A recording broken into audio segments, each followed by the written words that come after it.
তো গাইজ কথা বলবো বেসিক্যালি রিফাত রাতুল এবং সালমান মুক্তাদিরের এই ইস্যুটা নিয়ে।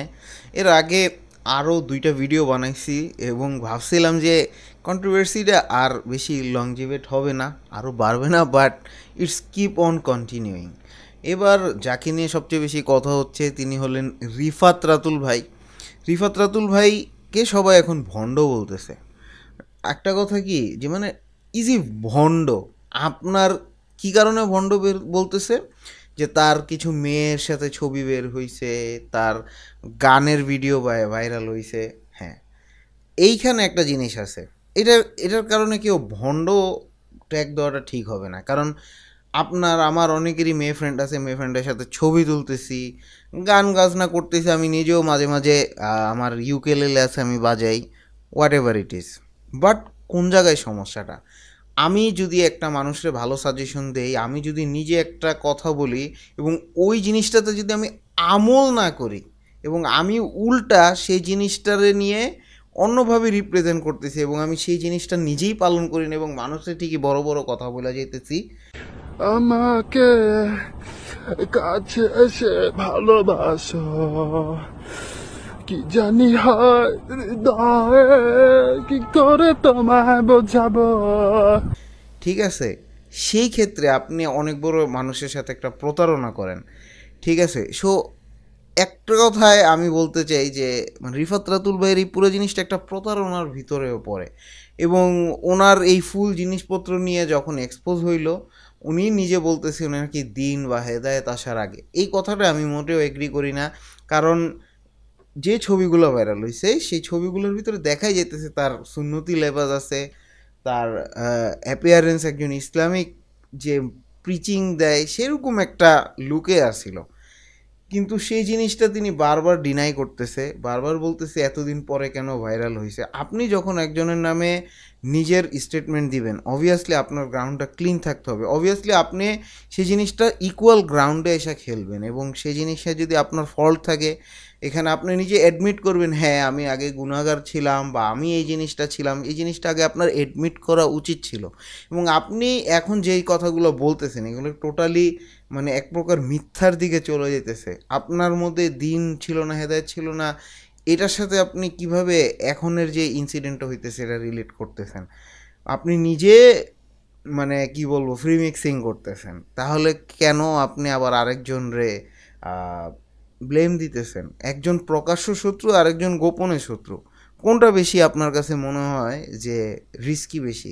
আপনি একজনের আপন ভাবতেছেন আর আরেকজন যে আপন ভাবতেছেন সে আপনার পিছে ছোড়া মারতেছে, আর যে শত্রু তার আপনি অ্যাভয়েডই করে চলতেছেন, রাইট?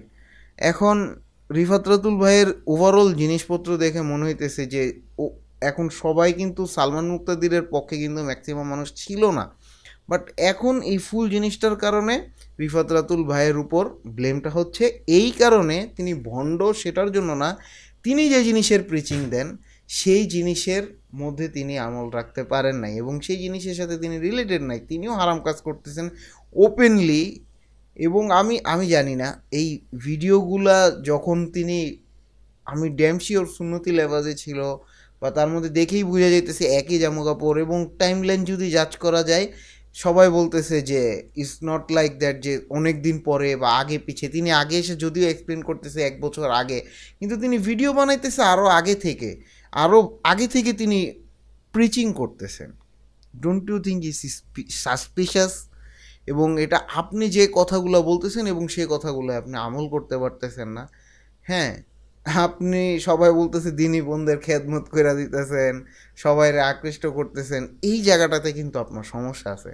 তো আমি আশা করি এই ভিডিওটা বানানোর পারপাসটাই হলো যে আপনি আসলে কোন জায়গাটায় ভুল সেই জিনিসটা আপনার আগে বুঝতে হবে। হ্যাঁ, আপনি ক্ষমা চাইতেছেন, করতেছেন, but end of the day আমি শুরু থেকেই বলতেছি যে এই কন্ট্রোভার্সিটা আসলেই অনেক বেশি ইউজলেস, ঠিক আছে? এবং এটার মধ্যে আসলে দুই সাইডের স্টেটমেন্টই, সালমান মুক্তাদির, রিফাত রাতুল দুইজনের স্টেটমেন্টই আমার কাছে মানে আননেসেসারি মনে হয়েছে। এই জিনিসটা আরও আগে সিম্পলি সলভ হয়ে যাওয়ার ব্যাপার ছিল এবং আমার মনে হয় না এটা নিয়ে আর ভিডিও আসবে বা বানানো যাবে, but we know the rest. তবে সবাই একটা জিনিস কি, সবাই একজনকে অনেক উপরে নিয়ে যাইতেছে, একজনরে কুকুর বলতেছে, আবার একজনরে শুয়োর বলতেছে, ইনডাইরেক্টলি কথা বলতেছে, একজন আবার কন্ট্রোভার্সি ইউজ করে বিজনেস করতেছে।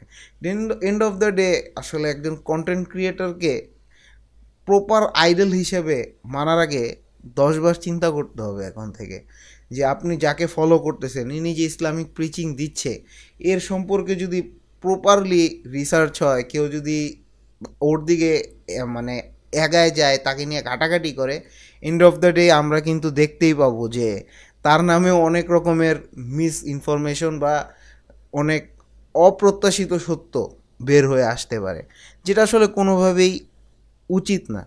সো আমি রিফাত রাতুল ভাইয়ের সম্পর্কে এন্ডে একটা কথাই বলবো যে ভাই, হ্যাঁ আপনি ফল্ট করছেন, সেই জিনিসগুলো স্বীকার করছেন, করা উচিত, এবং আপনি নিজে আগে আপনি যে জিনিসটায় প্রিচিং করতেছেন সেই জিনিসটা আগে আপনি নিজে পালন করেন, তারপরে মানুষের জ্ঞান দেন, ঠিক আছে? I think that would be better. আপনি নিজে ভালো না কাজ করে আপনি আপনার কথার সাথে আপনি মানে যুক্তি রাখতে পারেন না, আপনার কথার আপনি সঠিক প্রমাণ করতে পারেন নাই। So end of the day আসলে কি বলবো, কন্ট্রোভার্সিতে আপনার দিকেই এখন পুরা স্ল্যাবটা পড়তেছে, পুরা হেডটা যাইতেছে। আপনারা যে ভণ্ড বলছিল, আপনার এই জিনিসটা কিন্তু যারা আপনার হেটার, এটা একটা কি বলবো, একটা অস্ত্র হিসেবে ইউজ করতেছে। আপনি আশা করি পয়েন্ট আমার বুঝতে পেরেছেন। আজকের ভিডিওটা গাইজ এখানেই শেষ করতে যাচ্ছি। আমি আশা করি আমার পয়েন্টটা বুঝাতে পেরেছি। So Fahim Faruk signing.